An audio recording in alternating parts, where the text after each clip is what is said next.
if x is the product of the integers from 1 to 150 inclusive and 5y, I should say 5 raised to the y is a factor of x, what is the greatest possible value of y? So they are saying, so the product of all the numbers from 1 to 150, that's just the same 150 factorial. So 150 factorial over 5 to the y is equal to an integer.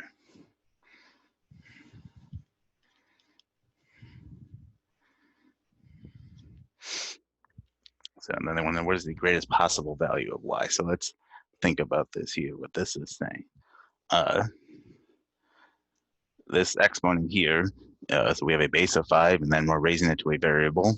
So that is sort of like saying we have some number of 5s on our bottom here, and the number of 5s that we have is y. So, there's just a bunch of 5s.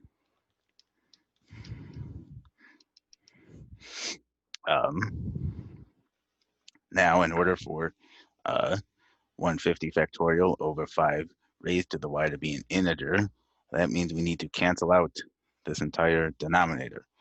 Otherwise, we'd be left with a fraction. And then 5 to the y would not be a factor of 150 factorial. So if we want to cancel out all of our y's, I should say all of my 5's, what does that mean? We need to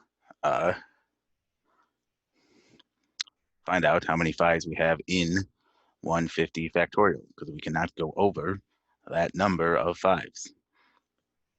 So how many 5's are we going to have? And so we're going to have 5's in all of our multiples of 5. So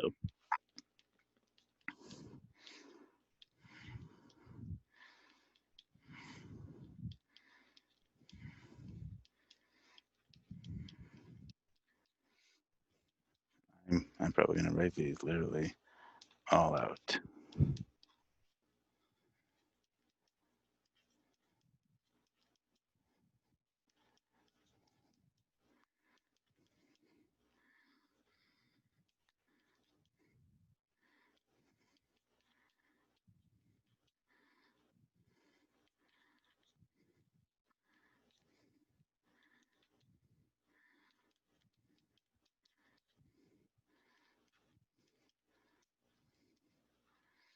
Okay, so how many numbers do I have? 1, 2, 3, 4, 5, 6, 7, 8, 9, 10, 11, 12, 13, 14, 15, 16, 17, 18, 19, 20, 21, 22, 23, 24, 25, 26, 27, 28, 29. I got 30 numbers here, so that's 35. So to start off, I can't have more than, y can't be more than 30. But is that all of my 5's? Well, no, because some of our numbers here have more than 1 5 in them. So anything that is contains a 5 cubed will contain 3 5's. Anything that contains a 5 squared or a 25 will contain 2 5's. So we need one additional 5 from our 25 here. And then our 50 over here. That also contains an additional 5. 75 is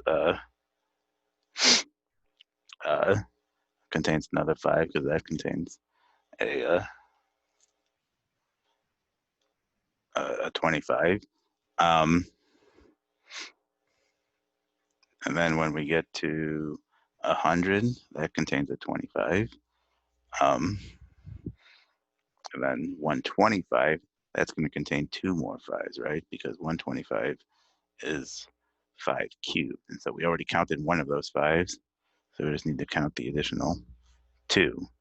And then 150 is going to contain an additional 5 because it contains a 25. So how many 5's do we have to add to our number here? 1, 2, 3, 4, 5, 6, 7.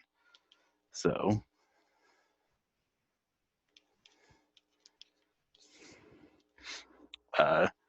so what does this mean? This means my 150 factorial, there's going to be 37 5's there. So if I want to make sure all of the 5's in my denominator cancel out, I don't have any 5's remaining, I cannot have more than 37 fives. And so y cannot be greater than 37. And D.